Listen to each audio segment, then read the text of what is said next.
Di dalam Al-Quran, surat yang sering kita baca, Al-Hujurat misalnya, itu ayat 10, 11, 12, itu kan berbicara tentang adab, bagaimana kita berinteraksi dengan makhluk.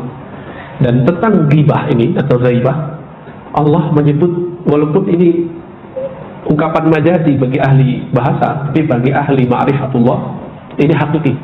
Apa itu? Ayuhibbu ahadukum ayyakula lahma akhihi mayyita. Kalau kita menggibah seseorang, maka Allah kasih pertanyaan, ayuhibbu ahadukum, apakah kamu suka melahap memakan daging saudaramu sendiri? Udah daging saudaramu mayyita, bangkai, dagingnya bangkai, gak disembelih, bau ya. Daging kita ini kan paling bau Pak kalau sudah jadi bangkai. Itu lebih bau dari semua hewan yang ada di muka bumi. Karena di dalamnya semua kebusukan ada, semua bakteri ada. Bagi ahli bahasa, menggibah dianggap majazinya adalah makan lahma akhihi maita, daging saudara seakan-akan. Tetapi di ayat ini tidak ada kalimat seakan-akan. Langsung pertanyaannya, apa kamu mau makan daging saudaramu dan itu bangkai? Falamman saraftu ila baiti wa syara'tu fi wirdi saqula alayya fi jami'a anwa'ihi fanimtu anha faraitu dhalika al-faqir qad ji'a bihi ala khawan wa qila li kull lahmihi faqad ikhtabta. Ya, kalau diterjemahkan secara bebas, ketika aku pulang sampai di rumah, biasanya Imam Junaid ini kalau nyampe ke rumah bukan mau tidur Pak. Kalau kita pulang mau ngapain? Mau tiduran ya, mau nonton, mau main handphone. Nah ini beda deh. Di zaman itu belum ada smartphone. Maka beliau radhiyallahu ta'ala anhu kemudian memulai membaca wiridnya. Saqula alayya jami'a anwa'i. Tapi kok bacanya berat? Biasanya bacanya nikmat, kayak orang melahap makanan. Ini baru mulai istighfar sudah berat, mulai syahadat sudah berat. Ada yang bisa konsentrasi. Lalu tertidurlah beliau. Ketika tertidur, tiba-tiba ada yang datang membawa ya orang ini, ada bangkainya. Terus apa katanya? Kul min lahmi faqad ikhtabta.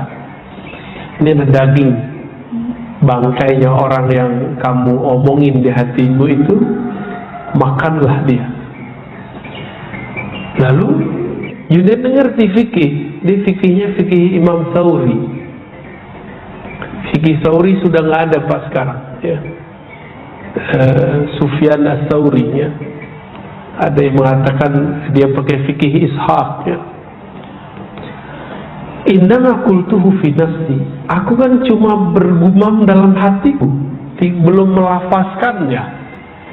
Nah ini untuk meluruskan, karena ibu-ibu, bapak-bapak ini banyak bilang, ini kan kenyataan yang saya omongin kenyataan, berarti ini bukan gunjing. Lah itulah yang disebut gunjing.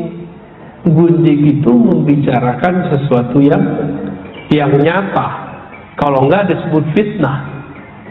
Ya. Faqila li, lalu dikatakan kepada Imam Junaid, misluka la yaliqu bih.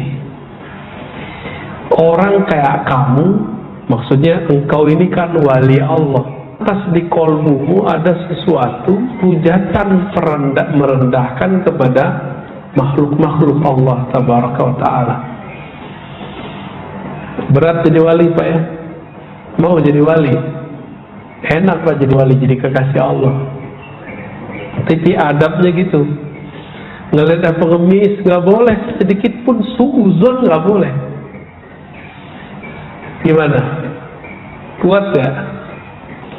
Jadi kalau kita ini mau jadi kekasih Allah, kita wajib Pak sebenarnya jadi kekasih. Merana nanti di surga, di neraka merana ntar. Di surganya merana, apalagi di neraka Pak. Jadi orang kalau belum jadi kekasih Allah, di surga aja nanti dia stres. Tapi stres ala surga itu masih enak. Di surga itu nikmat seksual, nikmat makan, minum, rekreasi, semua dikasih. Saya mau tanya Bapak Ibu nih, yang sudah pernah nikah Pak ya, kalau begitu mulu tiap malam, bosan nggak? Kayak malam pertama terus, bosan Pak.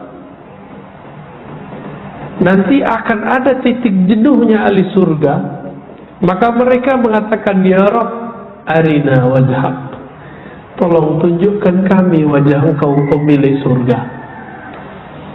Berarti surga mendapat bidadari 72 seperti bidadarinya teroris. Kan teroris bunuh orang supaya dapat 72. Loh kita 72 mah dikit. Dikit itu Pak. Hadisnya di Tirmizi dan tidak sampai derajat sahih seperti di Sahih Bukhari Muslim.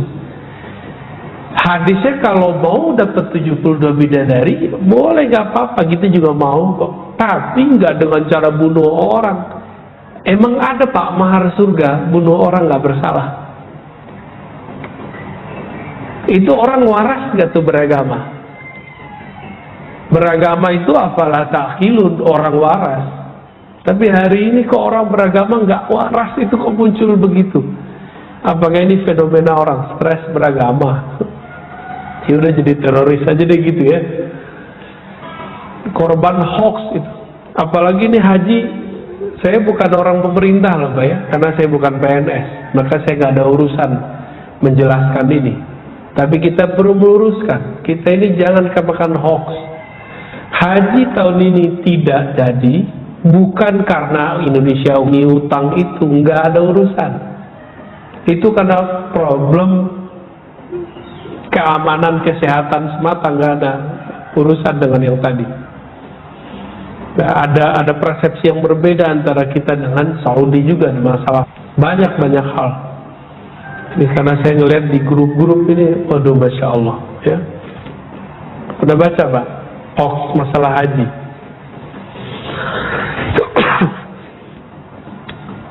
Orang kok suka gitu nyebar hoax, dan parahnya yang nyebar hoax yang taat ibadah, orang masjid ya, orang masjid yang nyebar hoax. Kita agak sedih dengan fenomena ini. Perlu belajar ilmu hadis Pak, biar gak kena hoax ya. Baik.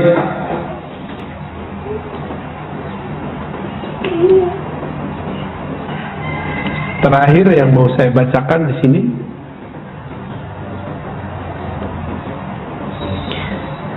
dikatakan di sini bahwa Imam Sufyan bin Uyainah pernah menyebut tentang persoalan gibah ya, menggibah orang di depan Imam Ibnu Mubarak. Ibnu Mubarak ini wafat tahun 181 Hijriah ya, masih ulama salafus saleh. Kitab-kitabnya dijadikan sandaran. Kata beliau, "Lau tabtu ahadan laqtabtu walidayya li'annahuma ahaqqun nas bihasanati." Kalau aku mau mempergunjingkan orang, tentulah orang yang paling pantas aku bergunjingkan adalah kedua orang tuaku.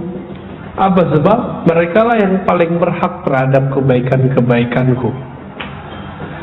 Jadi Bapak kalau ngomongin saya nih, itu sholat tahajud Bapak pindah ke saya Pak. Asik nggak tuh diomongin orang? Ya ini beberapa hari ini saya dicaci maki terus Pak, dan saya senang-senang aja ya. Kenapa? Karena kita ngerasain mereka transfer amal, karena ada kesalahan dalam cara mereka dalam berkomunikasi, memahami kata-kata kita ya. Lain waktulah saya cerita ya.